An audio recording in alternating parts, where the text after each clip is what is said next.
Hi, good day everyone. My name is Marina from South Africa. I live in a suburb called Lonely in Johannesburg, and I've just started acrylic fluid art painting.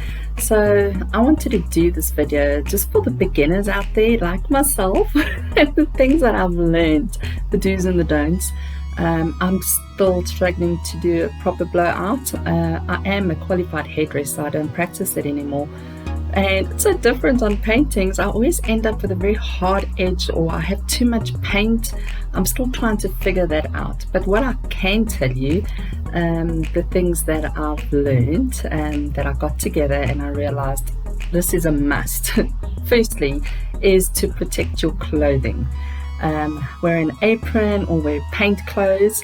Make sure, because when you start, and especially when you use a blow dryer, you're going to get paint everywhere. So what I did is I took refuse bags and I put them on my wall. I got a plastic floor covering and table covering from a store called Westpac. Okay, it was like $60, whatever. And when I say bucks, it's rand. So I covered my floor, I covered my table, and I covered my wall. So that is a must. Protection cover. I don't use gloves. I don't really feel like I don't have control when I'm wearing gloves, but you can, and I would suggest it. But the nice thing about the acrylic paint is it just washes off so easily. So I use a little they're those kitchen scourers. Once they sort of really used for dishes, you had enough of it and it doesn't look very attractive. I use it then for my painting and just to scrub my fingers. So fingers are fine. Okay, the other thing I wanted to tell you is paint wastage. Oh my word, have I wasted a lot of paint. So when you start, definitely I went crazy and I bought paints and what have you, because hey, I'm gonna paint.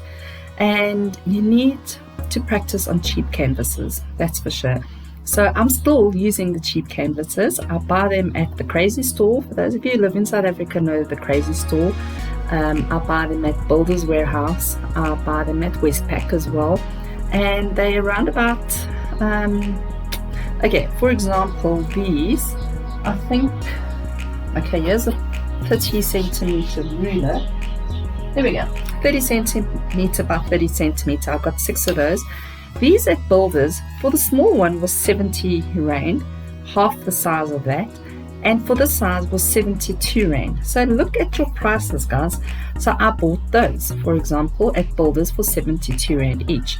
And the nice thing is, if you're not happy with the painting, you can paint over it. But if straight away you realize, oh, I don't like what I've done, save your paint, scrape it off. So what I do is I get like a big glass jug, and I literally tilt the canvas, use a scraper, and I pour it into the jug. And normally you would think with all the colors mixed up that you'd only get browns, but no, I've got some beautiful shades of green, beautiful shades of blue, and only when I used like red and black sort of colors did I get a brown, which is also fine, because then you don't have to buy the brown. So save your paints and use it while you're practicing. Try different techniques, see what works for you. What I find that I'm getting the best results with, that I just feel, okay, that looks like something that I can display, are the swipes. So I swipe with plastic. You know, when things come in packages, I don't have anything yet because I'm in my office now, but anything flimsy, what do they call it, projector, oh, I forgot the word now, but anyway, I think you guys have an idea. Or when any packaging that's got that film to keep the sort of packet from being too floppy, that you just cut up into strips, different sizes, and then also just on the edges cut a little curve. It just gives you a softer sort of when you are ready to swipe. Right, the other thing I want to mention is okay, so the wastage of paint I've covered. Let's see, I should have made notes of this. Oh. Okay, the next thing was don't buy the expensive pouring medium, because you are going to waste a lot. You know, while you're starting out, I went and I bought a little 500 gram jar, and it didn't last me very long because, you know, I wanted to paint, and I mixed it and it was gone within a day because I just painted, and then I didn't think about saving the paint, because firstly it was everywhere when I started blowing, so I wasted a lot. So what I do is I use glue and water. I use the school glue, and I buy it from anywhere. They do give sort of different results, but pretty much the same. So I use the school glue that I buy at Builders Warehouse. It's about 65 rand for a 500 mil. I think it's 500, could be a little bit less. Or I buy the craft glue from the Crazy Store. It's for 1 liter for 75 rand. Then the last glue that I bought was from Westpac. They had the Bostik. It was a 1 liter, but it was very, very strong smelling, and very liquidy as well. So I found that, you know, I got used to the school glue that I bought at Builders, and that was quite a thick glue, so you would need to add water. And so I just assumed all the glues were the same, so I sort of started doing the water, adding water to it, and I realized my paints were a bit too liquidy. So you got to just test it, you know, make sure. I've been inspired. The first video I saw was by Molly. So Molly, I just want to say thank you for the inspiration. I've been following all your videos. I think I've watched every single one, and I still can't quite get it right, but there's so many. I'm not going to go into mentioning who all I follow, because I don't want to leave anyone out. You guys are doing a great job, and I've really been inspired by it. So those were the basics. Also, the other thing I learned is I was trying to take shortcuts. So I just thought I was doing a good thing and I wasn't, because what I did is when I bought paint, I would mix the whole thing into those squeezy jars, and I found that they start getting thick and cloggy and what have you. So, you know, rather just try and to save your paints as well, try to mix as you need. And then I ended up with all these little containers because I mixed and you know, I thought, let me try this color, try that color. So I've got a whole lot of little containers that I'm not really using. It's not really the colors. And then also when I do a little scrape, or, you know, I'm not happy with some part of the painting, I scrape it off into a little jar. But the difference is there now. When you don't want cells in a painting, some of my paintings I put silicone in, and then I forgot which colors I used silicone in. And the next thing I'm doing a painting, and the next thing I've got all these cells, and I was like, oh my gosh, I wasn't expecting that. But also, you get cells by mixing different brands. So if you, I buy all my paints mostly from Builders Warehouse. The other thing I learned, when they say 1 drop of silicone, don't think you're doing yourself any justice by putting 2 or 3 drops, because oh my word, I got cells so big by putting too much silicone in. So be very careful. Initially I had a little squeeze bottle, and it came out too strong, too fast. So I would get like 3 or 4 drops, it's not good, because you'll see the result and you think, oh wow, and then as you're looking at the painting, you just see these big cells developing, and you get these like caterpillars. So be careful with your silicone. Make sure. So what I learned actually just yesterday is to use a toothpick. Use a toothpick, dip it into the silicone. I use a silicone treadmill oil. You can use any oil. You can even use coconut oil. So anything that's oil, I guess, just 1 drop or 2 drops. So you take your toothpick, dip it into the silicone, and you can actually see when it hits the paint, it sort of just lies on the top. Make sure that you can see that you're only putting 1 or 2 drops of silicone into your paint. Okay, what else do I need to discuss? Also, I buy the 1 liter fired earth That is about 120 Rand for a 1 litre, and it's a 1-coat acrylic, so it really goes a long way. And then I buy the heritage paints for about 80 Rand for 250 ml. The pigment is really, really strong. But then every now and then I'll buy the tube, I'll buy a dollar paint, a dollar, D-A-L-A paint, and when I mix the different colors, then I'll get cells, which is quite cool. So then I also learned, like, layering different colors, different brands, you also get a bit of a cell activation. Right. Okay, the other thing I wanted to tell you, which I should have told you in the beginning, when you're using a straw, because when you do a blowout or you do a swipe and you're wanting to get a softer edge, you can use a straw. I just use the McDonald's thick milkshake straw, but you can buy the silicone straws anywhere if you're wanting to something more like long term. If you've got hair, when you are leaning over to blow on your painting, make sure your hair is tied back. Otherwise you end up with your hair dragging through the paint. You know, you don't realize because you're standing up doing everything, and then you go down with the straw to blow, or with your mouth, and you're wanting to blow and end up with your hair. So that's happened to me a few times. So just like keep that in the back of your mind, that when you're going to blow closely onto you when you're bending over your canvas, and please make sure your hair is tied back or out the way. It doesn't help to just sort of wear a bandana, because if your hair is long enough, that happened to me once, where I was wearing a headband and I thought, oh, I'm fine, until I moved forward, then all this hair back sort of okay, right. The other thing when you paint is when you've got too much paint in your canvas. Okay, now that is something I'm still learning. But what I realized, if you've got too much paint on your canvas, and when it dries, depending on the climate, now I realize sometimes when I do a painting, and now that it's getting colder, so if the temperature is too hot or too cold, you tend to get cracks in your painting. So that is why I've painted over and over canvases, but I've realized, and I didn't know why that was happening, so obviously I just Google searched it and found out that is the reason. Your temperature, the room needs to be sort of controlled, you know, and if it's too cold or too hot, you might get cracks in your painting. That doesn't happen all the time, but that could be one of the reasons.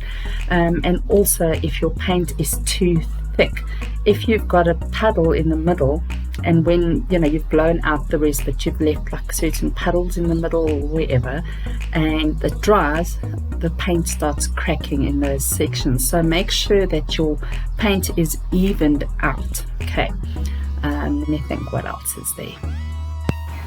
Okay, the other thing is color mixing.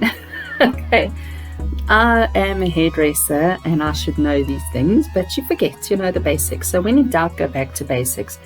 Print yourself out a color wheel, or just, you know, make sure you've got it at hand, because you would think that colors like purple and yellow look great together. So you put them together and guess what color you get? Brown. Shocking, isn't it? So be careful when you're layering colors. The opposite of those colors will show you like what color. If you mix that and that together, the opposite will be like a brown or a gray. That's where you get those muddy khaki colors and browns and horrible grays.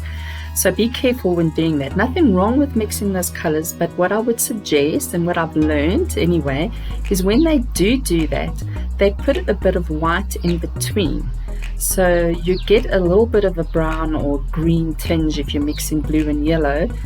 So remember, if you're wanting a bit of green in your painting and you're using blue and yellow, or if you don't want green, you're using blue and yellow, be careful, because when you mix blue and yellow, you're going to get green. So if you're wanting green, don't add the green with those colors. You know, they normally look really pretty together, but the blue and yellow will make a green. So just look at your color wheel and play around, so you can start off as a beginner artist, which I should have done. I wasted a lot of money on paint, and I wasted a lot of paint, but I could have just started off with the primary colors, and then you can get used to mixing your own colors, your turquoises and your emeralds, and it's just all the information is there.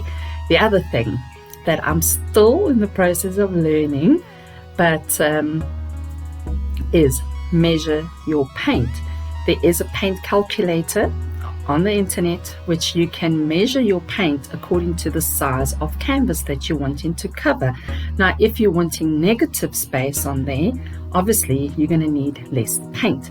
So be sure to be mindful of when mixing paints. You can use, what I use is, those little shot glasses, but I also went to Westpac and I got little containers where you would you get a takeaway or take out, and they would send you a little sauce, your garlic butter or your chili sauce or what have you.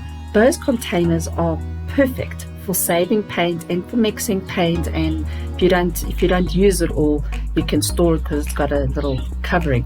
So I went and I bought a whole lot of those, and they're so cheap, and you can wash them out. If you leave them to dry overnight, you can literally just, once it's dry, you can peel it off. But even so, I use that scourer, that dishwasher scourer, and even when it's wet, I'll just scrub my hands, scrub those things at the same time once it's finished. And yeah, so those work really, really well. And then craft sticks. The craft sticks you can actually cut in half, you can break them in half, because if you're using those little containers, you don't need a long stick. But I don't. I just wash them off, or I wipe them off and I let them dry. Because if you leave them to dry with the paint on, they become quite thick because the paint dries over them, and you can also peel it off. But also, talking about the paint getting thick, because of the glue that I mix with, remember, even though acrylic is a water-based paint, when you're mixing it with glue and it gets onto your clothing, it just doesn't come out. It's easy to come off plastic and off your hands, and you can literally just peel it off any plastic covering that you have if you leave it to just dry. So yeah, that is something that I learned the hard way. I messed up quite a few clothes because, especially when I did the blowout, I got paint everywhere, and even though I was wearing an apron, somehow the paint just gets everywhere. So even when you're painting, be sure to wear something that you don't really mind if you're going to get if it gets a bit of paint on or not. And then also your shoes because paint drips. And I bought a new pair of fluffy slippers, and I was like so chuffed, and I thought, okay, I'm going to paint. And the next minute I was busy and the whole thing just fell out my hand. I don't know what I did, and it dripped onto my fluffy slippers. So be sure that you are wearing, not such cool shoes, because you're going to get paint. It doesn't matter who you are. Paint messes, accidents happen, and you will get paint on your things. So it was just about protecting your clothes, protecting your walls. I even got paint on my dog. It was everywhere. Okay, there are some really cool ideas to make like paint baths where you can use a little swimming pool. You can use tubs. I'm still going to get there. But what I found is I just went to builders and I asked them for offcuts, which they had, thank goodness. So I just cut two 1 inch by 1 inch wooden beams, exactly the same size strips, and I put my painting on there. The other thing is to use those draw pins that you push in so that it can raise the surface of your painting, so that it's not sitting in a puddle of paint, okay? Because if that happens, your canvas is going to get dried and stuck to whatever it's sitting on, and then it just looks very untidy because the paint hardens. And then make sure when you finish painting to take your little stick or your finger and wipe underneath the canvas, so all those drips, you can do that once or twice, it depends on how much paint is still falling off the canvas, before you set it aside to dry on the pins. Or I just use, because sometimes I normally do like a trip or like 2 or 3 at a time because I like that. So you need the space to put them aside, and I don't always have enough pins for all of that, so I use those little plastic cocktail shooter glasses, and I just turn the glasses upside down and I use that to dry my paints on. So I hope that this was beneficial to you. I'm going to add to this the paintings that I have done. You can let me know what you think, and then I will post a video every now and then and show you my progress. Okay, so have a super day. I'm looking forward to getting to know all of you, and I hope those of you in South Africa who are like me, that just want to find something to do, something fun to do, and you just don't know where to mix your paints or buy your paints and what to do. I went through, I did all the homework for you. So there are some great art stores as well, but as a beginner, I wouldn't waste too much money on the real deal, the real stuff. But I will get there. I'm working my way up to it once I have more confidence in what I'm doing, because right now when I do a painting, I don't see the end result. I'm always surprised as to what I get, you know. So it's a learning learning process, and you'll start feeling, you know, what is your niche, what do you like, what do you feel comfortable with, and then just, you know, Google stuff, follow all these wonderful artists on YouTube and get inspired. So have a super day, and I'll see you next time. Bye bye.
Okay, hope you enjoyed that. I'd love it if you subscribe to my channel, give me a little boost of confidence going forward, and let us learn together.